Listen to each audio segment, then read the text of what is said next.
আপনি আর কখনোই মা হতে পারবেন না। হৃদি কিছু সময় চুপ থাকলো। তারপর আমি বললাম, আমি জানি আপনার খুব কষ্ট হচ্ছে। হৃদি বলল, আমার থেকেও তোমার জন্য বেশি কষ্ট লাগছে। আমি বললাম, কেন?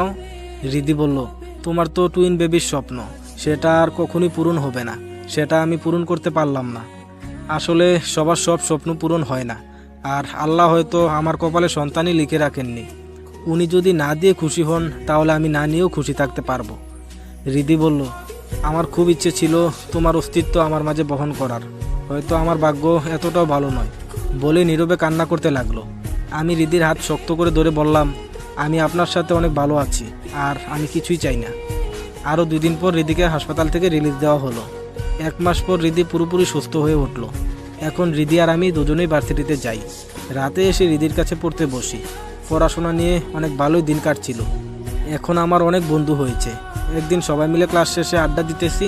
আড্ডা দেওয়ার সময় মেয়ে ফ্রেন্ডটা অনেক হাসতেছে আর আমার গায়ের ওপর ডলে পড়ছে। এটা আবার হৃদি দেখে ফেলেছে। আচমকা হৃদি এসে আমার ফ্রেন্ড বেচারিকে ঠাস ঠাস করে 2টা থাপ্পড় বসিয়ে আমার দিকে অগ্নিদৃষ্টি নিক্ষেপ করে আর কিছু না বলেই হন হন করে একাই বাসায় চলে গেল। আমি ভাবছি আজ বাসায় গেলে খবর আছে। আমিও ভয়ে ভয়ে বাসায় চলে আসলাম। বাসায় আসার পর হৃদি আমার সাথে কথা বলছে না। অনেকবার সরিও বলেছি, কাজ হয়নি। সন্ধ্যায় হৃদির কাছে পড়তেছি। সেও চুপচাপ আর আমিও চুপচাপ। তারপর আমিই বললাম, সরি। হৃদি আমার দিকে অগ্নিদৃষ্টি নিক্ষেপ করলো আর বলল, চুপচাপ অঙ্ক করো। অঙ্ক করে হৃদিকে দেখাতে সামান্য ভুল হওয়ায় হৃদি স্কেল দিয়ে হাতে অনেক মারলো। আগে ভুল হলে কখনোই এমন করেনি, তবে আজকে ও মারলো, তাও অনেক জোরে। স্কেল দিয়ে মারাতে হাত কেটে গেছে, রক্ত ঝরছে। পড়া শেষে হাতে ব্যান্ডেজ লাগালাম। তারপর এসে না খেয়ে আজ আবার সোফায় শুয়ে পড়লাম। রাতে কারো কান্নার আওয়াজে ঘুমটা ভেঙে গেল। উঠে দেখি হৃদি আমার ব্যান্ডেজ করা হাত ধরে কান্না করছে। তারপর আমি বললাম, আরে কি হয়েছে, কাঁদছেন কেন? হৃদি বলল, আমার জন্য তোমার এরকম হয়েছে, আমাকে প্লিজ ক্ষমা করে দাও, আর কখনো তোমার গায়ে হাত তুলব না। আরে ঠিক আছে, আর আমিও সরি, আমারও উচিত হয়নি মেয়েটার সাথে মেশা। হৃদি বলল, এইসব দেখেই তো আমার মাথা গরম হয়ে গেছিল। আমি তোমার সাথে অন্য কোনো মেয়েকে দেখতে পারবো না, সব দোষ আমারই। আজ যদি একটা বেবি নিতে পারতাম তাহলে আর এমন হতো না। আমার মনে হয় কখনো যদি আমাকে তুমি বাচ্চার জন্য ছেড়ে দাও তাহলে আমি তোমাকে ছাড়া কখনোই থাকতে পারবো না, মরেই যাব। বলেই অনেক কান্না করতে লাগলো। তারপর আমি বললাম, এসব কথা বললে এক থাপ্পড় মারবো। আমি আপনাকে ছাড়া কোথাও যাব না, আমি সব সময় আপনারই থাকবো। হৃদি বলল, আচ্ছা এখনও কি আপনি করে বলতে হবে? তো কি করে বলবো? হৃদি বলল, তুমি করে বলো না প্লিজ। ঠিক আছে তুমি। হৃদি বলল, এখন লক্ষ্মী ছেলের মতো খাটে আসো। তারপর আমি চুপচাপ হৃদির কথা মতো খাটে গিয়ে শুয়ে পড়লাম। গভীর রাতে হাতের ব্যথায় গায়ে প্রচুর জ্বর আসলো। হৃদি আমার অবস্থা বুঝতে পেরে মাথায় জলপট্টি দিতে লাগলো। আমি শুধু গরম জায়গা খুঁজতেছি, অনেক ঠান্ডা লাগতেছে জ্বরে। হৃদি আমার অবস্থা বুঝতে পেরে আমাকে শক্ত করে তার বুকের সাথে জড়িয়ে ধরলো। আমিও তাকে আরও শক্ত করে জড়িয়ে ধরলাম। তারপর হৃদির বুকে মাথা রেখে কখন যে ঘুমিয়ে গেছি নিজেও জানি না। সকালে ঘুম থেকে উঠে দেখি হৃদি আমার বুকে গুটিসুটি মেরে শুয়ে আছে, একদম বাচ্চাদের মতো লাগছে। তারপর হৃদিকে ডাক দিলাম। হৃদি আমাকে বলল, তোমার জ্বর এখন কেমন?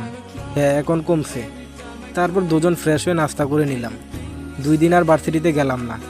রাতে হৃদি আমাকে পড়ার সময় কানে কানে বলছে, সব হলেও আমাদের মধ্যে একটা জিনিস অসম্পূর্ণ থেকে গেছে। আমি বললাম, সেটা কি? হৃদি লজ্জামাখা মুখ নিয়ে কানে কানে বলল, আমাদের বাসর রাত। হ্যাঁ ঠিক বলছো, আমার কপালটাই খারাপ। হৃদি বলল, থাক আর কপালের দোষ দিও না। কিছুক্ষণ পর হৃদি আমার হাতে একটা শেরওয়ানি ধরিয়ে দিয়ে বলল, যাও এটা পরে 30 মিনিট পর রুমে আসবে। আমি অবাক হয়ে বললাম, কেন? হৃদি বলল, তোমার ইচ্ছে পূরণ করব, আজকে আমরা বাসর রাত পালন করব।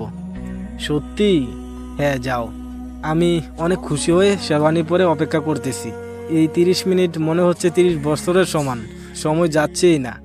অবশেষে 30 মিনিটের অবসান ঘটিয়ে আমি রুমের দরজায় দাঁড়িয়ে আছি। অনেক নার্ভাস ফিল হচ্ছে।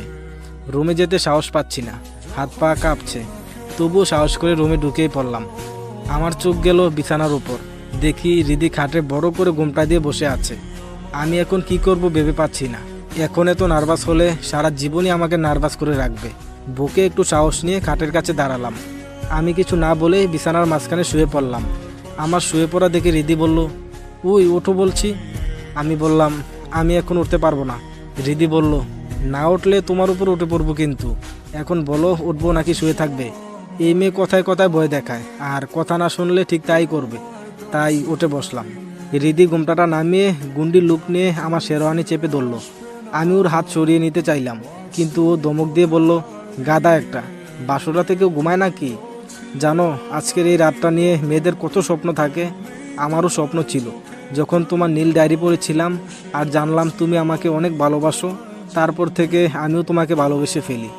তখন ভাবতাম হয়তো তোমাকে আমি আপন করে পাবো না, কারণ তুমি তো আমার ছোট, ফ্যামিলিতে বললে মানবে না। আমি আল্লাহর কাছে রোজ দোয়া তোলে তোমাকে স্বামী হিসাবে চাইতাম। আল্লাহ আমার দোয়া কবুল করেছেন, তোমাকে আমি স্বামী হিসেবে পেয়েছি। হৃদি আমার হাতের ওপর হাত রেখে কথাগুলো বলল। হৃদির কথাগুলো আমার হৃদয়কে নাড়া দিল। ইচ্ছে করছে তাকে জড়িয়ে ধরি, কিন্তু নিজের ভেতর কেমন যেন জড়তা কাজ করছে, এজন্য পারছি না। হৃদি আমার হাতটা টেনে হাতের পিঠে একটা চুমু খেলো। আমি আজকে এক অন্য হৃদিকে দেখছি। আজ হৃদির চোখের সব মায়া যেন ওর মনে এসেছে।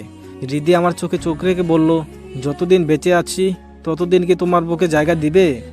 আমি এবার হৃদিকে জড়িয়ে ধরলাম। হৃদিও আমাকে শক্ত করে জড়িয়ে ধরল। একটু পর হৃদিকে ছেড়ে দিলাম।